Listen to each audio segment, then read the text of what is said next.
ترج شفاعت لكل حول من الاحوال المتحدین۔ انبیاء کو بھی اجل آنی ہے مگر فقط آنی ہے۔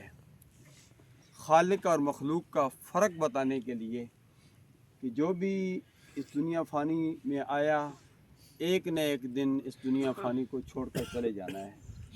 یہی دعوت بتاتے رہتے ہیں علامہ صاحب، استاد محترم بھی علامہ حافظ ابرار حسین صاحب، احسان الحق قریشی صاحب ولیوال سے مقتدر علماء کرام اپنے اپنے جامع حقانیہ ذہل علوم کینٹ میں بھی ناچیز حقانی بھی یہی درس دیتا ہے اور استانے والے بھی یہی درس دیتے ہیں۔ اور آج کی یہ موت میری مراد شیر احمد ملک صاحب کی ہمشیرہ اور لیاقت ملک صاحب کی والدہ محترمہ ہمیں یہ درس دے رہی ہے کہ آج آپ اب نماز جنازہ پڑھنے کے لیے آئے ہیں، وہ دن بھی آنے والا ہے کہ آپ کی نماز جنازہ پڑھی جائے گی۔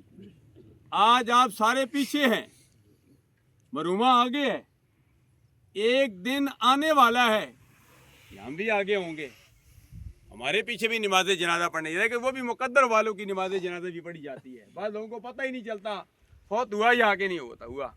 باہر کا آئے روز فوت کی ہو رہی ہیں۔ اب ان دنوں میں ابھی ڈاکٹر شعبان حقانی سے بات کر رہا تھا راستے میں کہ اب یہ تو فوت کی کوئی ہوتی تھی تو علاقے میں اب تو تقریباً روزانہ 8-9 فوتکیاں ہو رہی ہیں۔ اللہ جملہ مرحومین جو فوت ہو گئے ہیں، اللہ سب کی آنے والی منزلیں آسان فرمائے۔